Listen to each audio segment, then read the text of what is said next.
Ako urong dito, and I said I would stake my honor, my life, and even the presidency. Happy Monday morning, ladies and gentlemen of the press.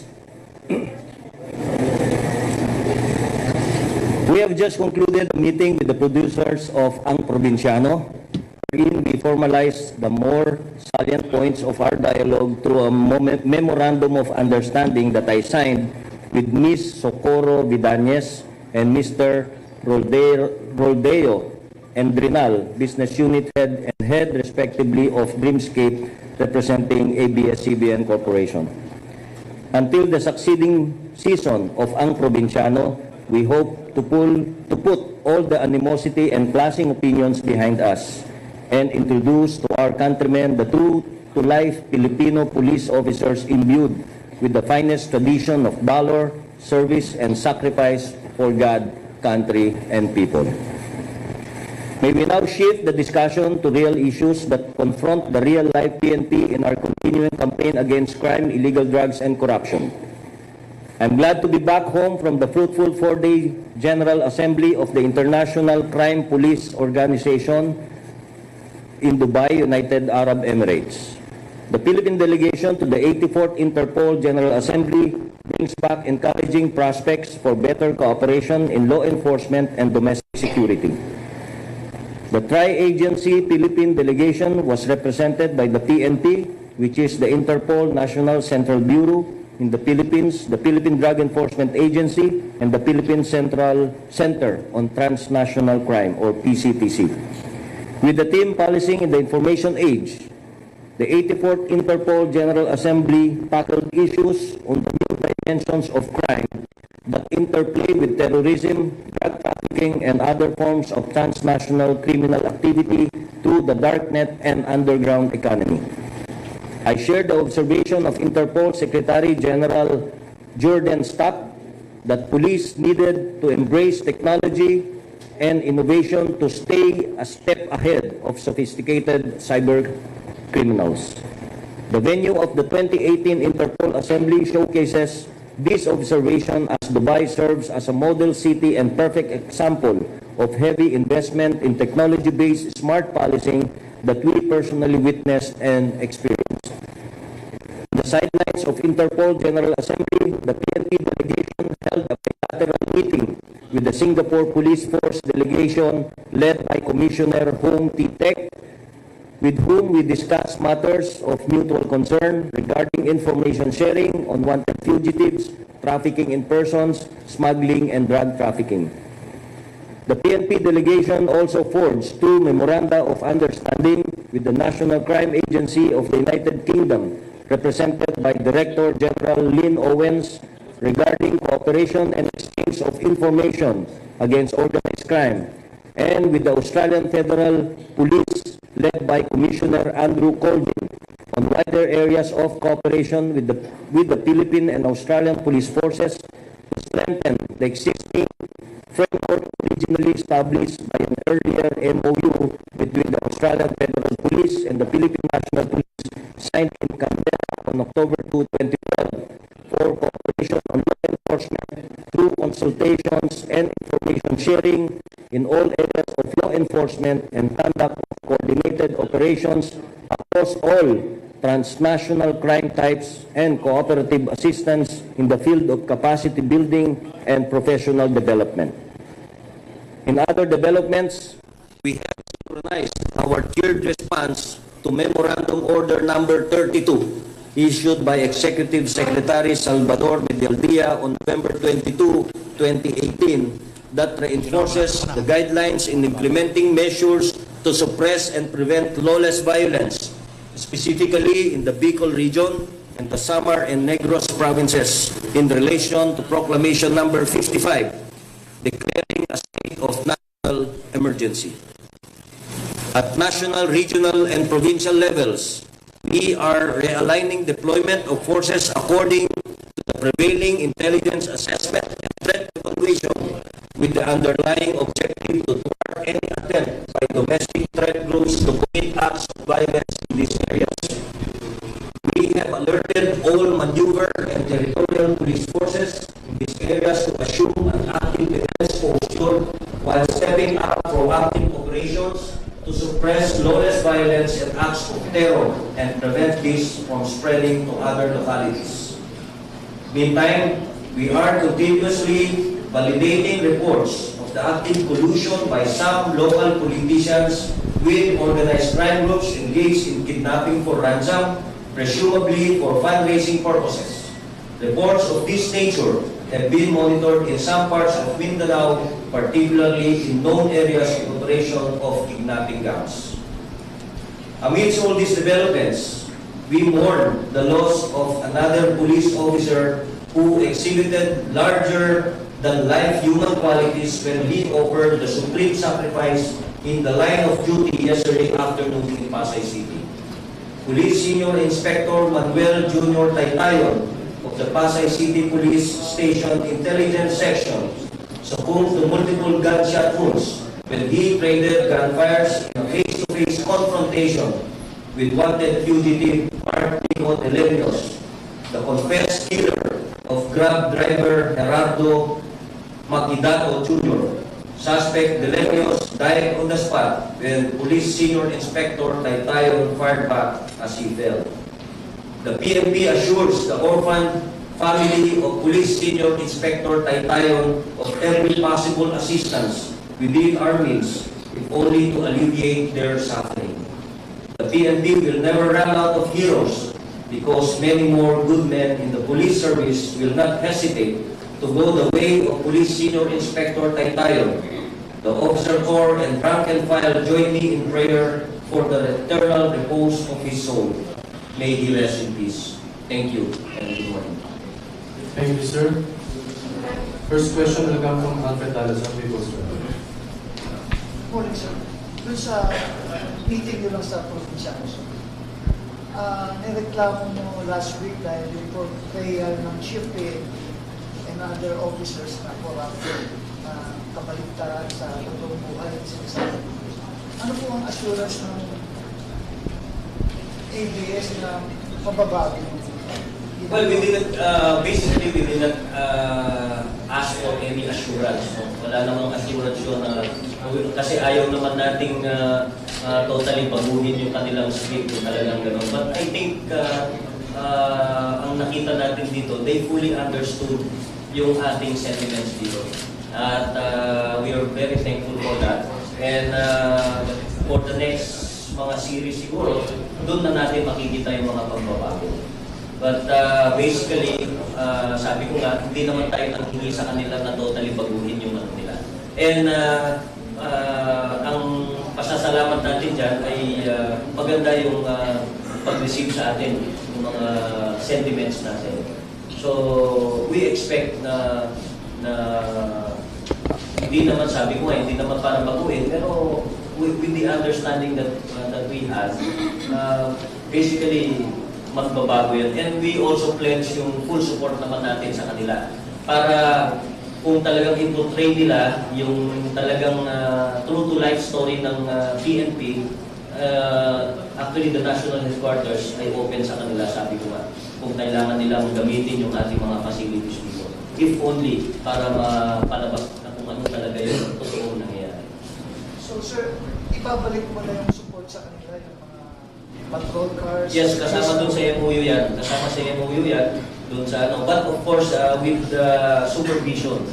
No? With supervision. And meron tayong tinatawag na parang advisors nila. Especially so pag may mga police operations. Thank you, sir. Next question, Joy Cantos, People's Bank. Sir, sa realignment of forces, saan po natin i-deploy yung additional SAF? Unang-una na-deploy na. Meron tayong isang company sa BICOL region. Meron na tayong isang company sa SAMAR. And sa Negros, meron na tayong dati dun sa Negros, sa SAF. We'll just realign them dun sa kung saan mas medyo critical area.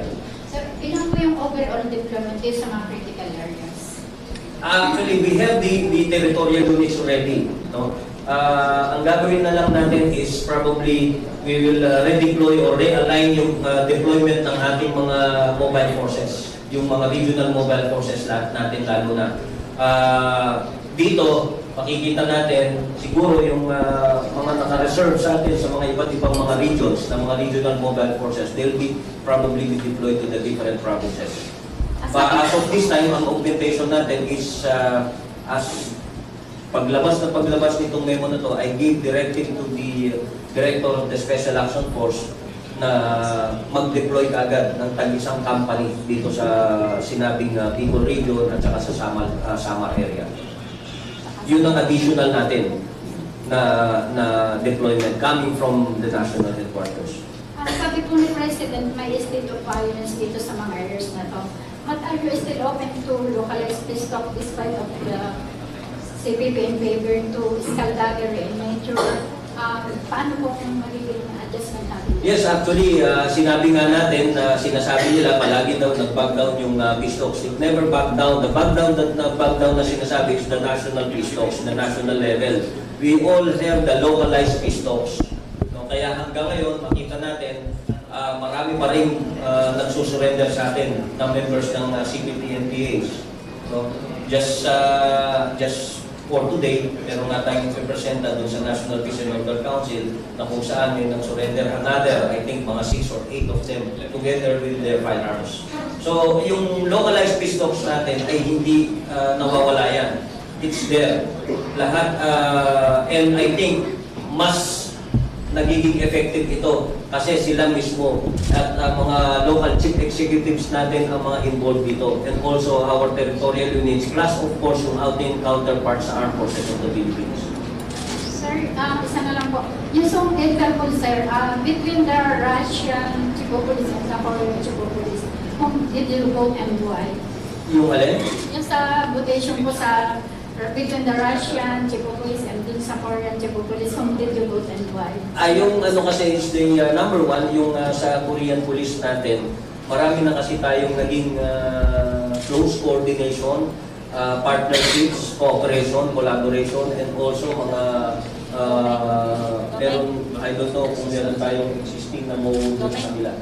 So, yun kasi ang ano doon, ang reason doon. That's the reason behind that. No politics involved there. Next question, Raymond Alcaraz, easy one. Sir, good morning. Doon sa MOU, sir, kanina, di ba, inalaw niyo uli yung paggamit ng o may ibinaling yung assistance na ibibigay ng PNP dito sa teleserye ng probinsyano. Walang walang problema sa kuha. Yung pagpapagamit natin ng mga bihikulo, yung mga baril, and these are all in the name of the Philippine National Police. Actually, yung paggamit nila, hindi naman yung gamit kasi ng lahat eh. Most of the equipment, even the mobile cars, hindi man kung minsan mobile ng pulis yan, pinalagyan lang na sticker, pero kanila lang. Kung minsan yung mga crew lang ang hinihiram nila. That's why ang request sa atin, kung pwede daw makagamit ng yung talagang pulis, especially sa mga police operations, para may talagang realistic yung kilos. And we said yes, provided na hindi naman maka-apekto doon sa pagseservisyo nila. What is two or three or one team of policemen na makasama niya in a few hours lang para mapakita lang sa mga tao at mabigyan ng magandang siguro viewing yung ating mga kababayan din at makita nila kung ano talaga, kung paano kumilos yung ating mga pulis. In all the equipment, hindi naman lahat yan sa PNP. Hindi naman lahat yan PNP. Yung iba props nga lang, pero yung mobile, kung minsan lalo na, linalagyan na lang ng sticker. Sasakyan pa nila yan. Pero yung napag-usapan dito sa yung paggamit ng uniform, okay lang sana kung yung the way you're said it. Yeah, the paggamit ng uniform, that's why ang sinabi natin with strict supervision. We have with strict supervision. It will be strictly supervised by the PCR. Unlike kasi yung siguro baka hindi na na-supervise, although there's a standing memorandum of understanding, nangyari sa haba na nga ng teleserye, parang wala nang napabayaan na. So ngayon, meron tayong supervision sa kanila on how they will be wearing the proper wearing of the uniform, costume, posture, yung mga kilos ng ating mga kapulisan. Sir, doon naman sir sa issue ng deployment ng PNP SAF, can you give us a number sir? Kasi normally yun naman Well, ang isang company more or less mga nasa 127. That's the standard size of one company of the Special Action Force. With of course more or less mga 4 to 5 hanggang 6 na officers, including the company commander. So yun yung size ng pag sinabi natin isang company, it's more or less 127 to 132 personnel. So yun is one in BICOL, one in One in BICOL, one in SAMAR, and then we have, meron na tayong naka-standby force sa Negros, sa SAF, na parang sa Mindanao.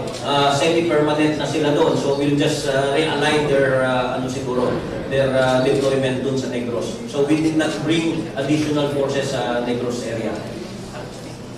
walang maapektuhan sir doon sa present setup ng mga nakadeploy ng mga pwersa namin. Wala naman. Walang ano yan, especially so sa mga territorial units, sa mga stations. No? Ang maapektuhan dyan is the regional mobile forces. They will be probably deployed and be augmented sa mga iba't ibang mga provinces, yung mga alam natin medyo critical. Especially sa yung mga nabanggit na, so sa may Negros. Yan, sa Bicol area. Yung mga regional mobile forces natin ang i-augment natin. Thank you sir.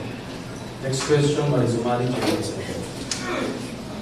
Sir, good morning. For the longest time, we already have this Memorandum 106070, which is the basis for the reiteration of your memorandums not allowing policemen in casinos, hotel casinos.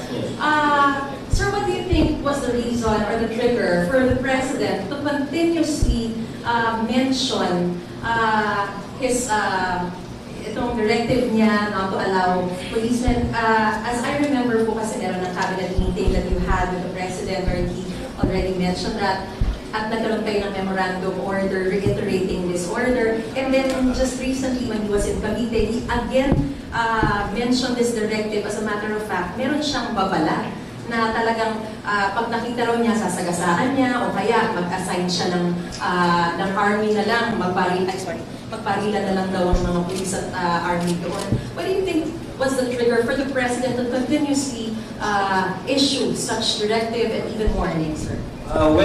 Unang-una, kami mga pulis talagang bawal, number one, sa mga casinos. So, bawal kami in any casino for that matter or in any gambling den or operation for that matter. We cannot be involved in any gambling operation. Or we cannot bet kahit na dun sa mga malilit na sinasabi nating mga larong lupa diyan sa labas, no? Bawal na bawal kami mag-engage sa gambling. Kaya hindi natin alam, sabi ko nga, the President has his own information and ang source of information niya is very broad. So baka meron nakakarating sa kanya na meron mga pulis na nang-moonlighting dyan. Especially so yung nabanggit niyang isang malaking resort or hotel sa may Pasay City.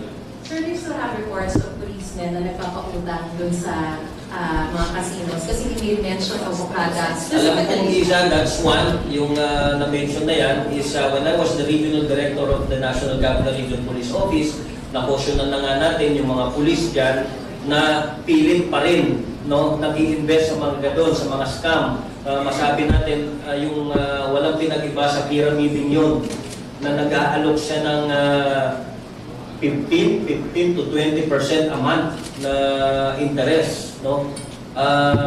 At ngayon, ang alam ko, yung pulis na yun, nagawul na. After naloko niya ng milyon-milyon na pesos yung mga kapwa pulis niya. So, ito yung isa rin siguro na nakarating sa presidente na maraming naloko, hindi lang pulis, maraming din civilian, and also I think a few members of the AFP also na naloko nitong pulis na to.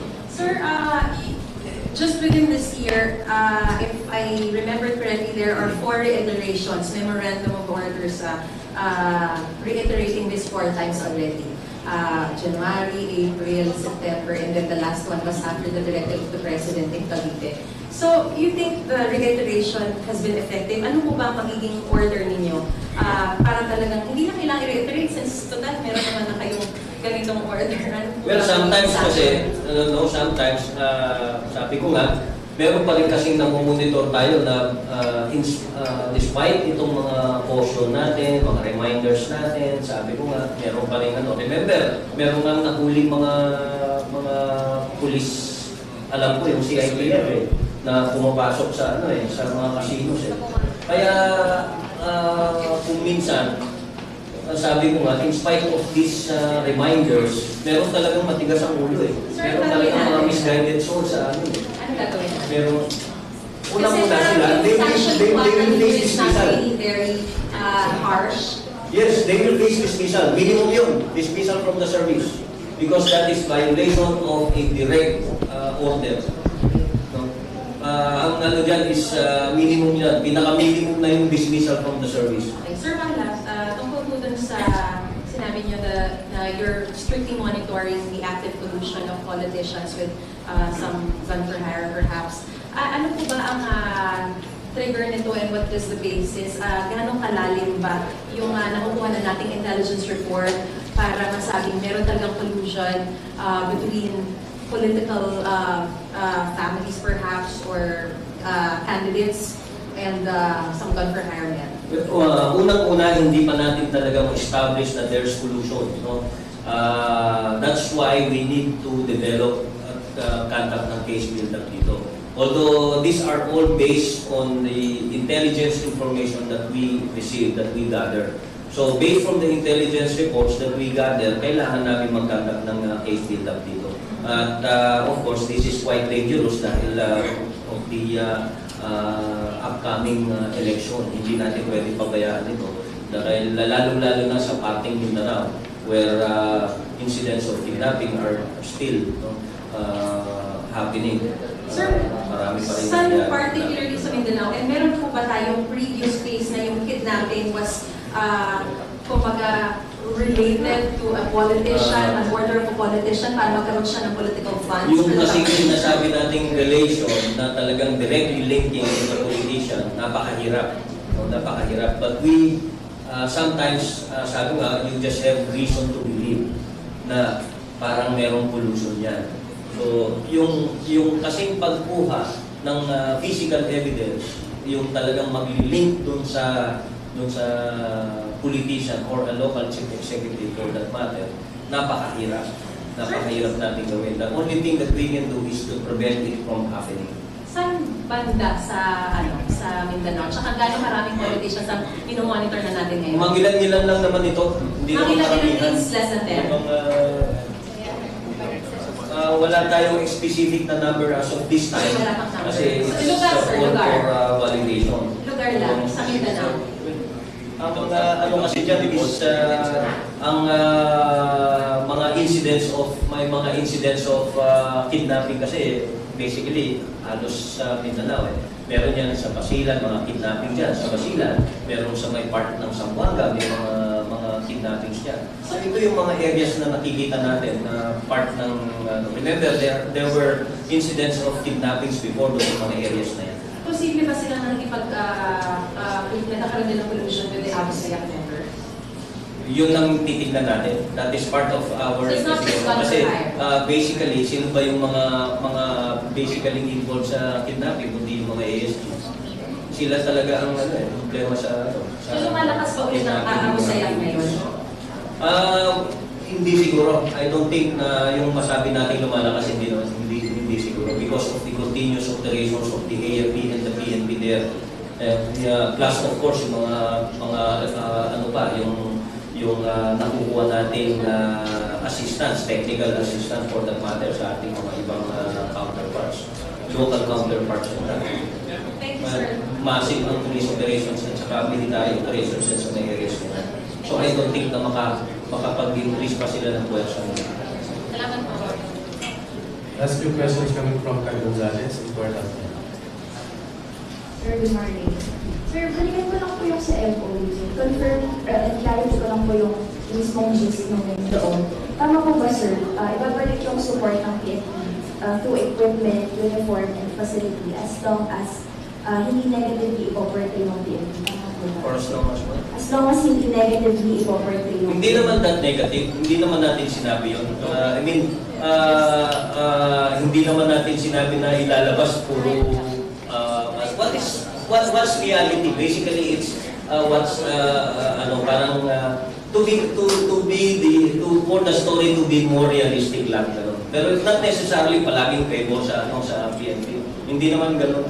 Kasi hindi naman natin pwedeng sabihin na perfect kami, yung perfect organization. Hindi naman pwedeng ganoon. Kasi nagkakamali din at meron din naman tayong kailangan na baguhin sa aming organisasyon. So hindi yung ganoon, hindi yung porque hindi pa po hindi natin tutulungan. Sir, may nabanggit po ba na plan siguro yung ABS-CBN kung paano nila planong baguhin in a way yung plot na mas maging realistic siya? Wala silang sinabi. That will be up to them. Wala silang sinabi. Sir, other question po ako po. Nung sinabi niyo po na ibabalik yung support na uniform and equipment facility as long as merong supervision, how extensive is the supervision and paano po gagawin yung supervision? Well, ang una-una, parang consultative ang dating. Parang consultative ang dating. Kung sa tingin natin na hindi ito naman ang nangyayari, so sasabihin naman natin sa kanila. But kung merong dagdag yan, alam mo naman, if yun na movie, kung kailangan na merong cinematic effect, then walang problema yun. Okay. Yung sa atin lang is the way they're, like for example, the way you wear the uniform, yun isa. No? Kasi kung paano yung isang tindig ng isang pulis, yeah, that's one. Yung tamang bihis na sinasabi natin. Ito yung mga tinitingnan lang natin. But in regards to the story, wala tayong sinabing say doon talaga na kung anong dapat nilang say. Sir, wala nang case na inaharap. Wala nang kaso, wala nang sampa. Well, sabi nga ni Biayo, all is well that ends well. Di ba? All is well that ends well. Sabi ni Diana Dorada. So, wala naman actually is yung sinabing ganun, it's just kung sa tingin natin na hindi naman ito ma-resolve in a very peaceful or probably in a very gentlemanly manner, baka ganun naman. Pero hindi. Maganda naman yung naging usapan. And both parties siguro nag-agree naman to something that is good to both parties. Okay? Thank you very much. We're going to cut short our first briefing. Sir, Yes. Sir, yung sa memo 32 lang po, Yes. yung bakit po ba nagkaroon ng gano'n? Ay, kasi iba po sa Visayas region yun, meron po ba mga naka-infiltration na mga... Probably the president, number one, the president, nakarating sa ating presidente, yung mga naging insidente. Especially so, yung sa BICOL is yung mga series of ambushes against our uniform personnel. Remember, may namatay na AFP doon, may namatay na PNP doon, na ambush. Doon sa Negros is the Sagay Massacre. Doon sa SAMAR is the Lapinig incident na kung saan na overrun yung police station doon. So ito siguro ang nag-trigger kung bakit nagbigay pa ng ganitong additional na EO yung ating Pangulo. Sir, pero puro NPA, Yes, this is all because of the internal civil operations. Yes. wala naman pong ICC ng Walang kasi in these videos, wala namang tayong problema with regards to sa people, sa SAMAR, at sa NEGROS, wala namang problema ng yan. This is all because of internal security. But sir, this is not a justification for issue biomarshal. No, of course not. Wala naman to. Remember, the state has the obligation to protect the state has the obligation to protect its citizens from lawlessness. Yung isang ano yan, obligasyon ng ng gobyerno para bigyan ng proteksyon ng ating mga mamamayan. This is part of it. Nakita ng ating presidente na medyo siguro with the series of incidents dun sa mga regions na mga lugar na yun, kailangan dagdagan yung ating puwersa doon. It's nothing to do with martial law. Sir, kasi may napatay na inspired doon sa Visayas region, hindi ba parang pagpaprotect ka doon sa Visayas region, baka na-infiltrate na sila ng mga ISIS? Pwede kasi ang problema naman noon na problema natin sa terrorism, hindi lang naman dito sa Pilipinas, it's global. So pwede kasi even in Metro Manila, hindi rin natin alam, pwede mangyari. Kahit saan kasi. That's why, as early as now, we're trying to prevent it from happening by deploying and redeploying our people. Not a prelude to martial law? No, of course not. And I think the President has repeatedly said na he will not declare martial law in the whole country. Thank you. Sir, hi sir. Sir, yung MPD, Manila Police District, merong mobile library na gumagala po every Wednesday and Friday sa kahabaan ng Ross Boulevard. At iniipon yung mga batang kali, hindi para hulihin, kundi para turuan ng manners, right, at saka personal hygiene. So pwede ba itong mag-escalate sa iba pang mga Yes, actually, it's one of the good practices na pakita nga yan sa TV. No? I think it's one good practice ng kapulisan natin yan. Worthy of emulation ng iba. Kung pwedeng gayahin ng iba yan, it's one good practice na ito nga, makatulong tayo dun sa mga bata na nandyan sa mga streets lang at wala silang kakayahan or their parents hindi nila kayang papuntahin or i-enroll sa mga schools. At least kahit pa paano makakatulong tayo sa ating mga kabataan. At matutuman lang sila ng magsalita at magsulat. Sir, sa Mindanao, pwede gawin din yun dahil yung mga NPA, kung pinapatayuan nila ng eskwelahan yung mga lumat at tinuturo yung mga doktrina ng NPA, pwede ba natin itapat itong mobile library? Yes, actually pwede yan. Pwede natin magawa yan. We've been talking with our mga brothers na luman. At hanggang ngayon, umiikot sila sa mga different government agencies.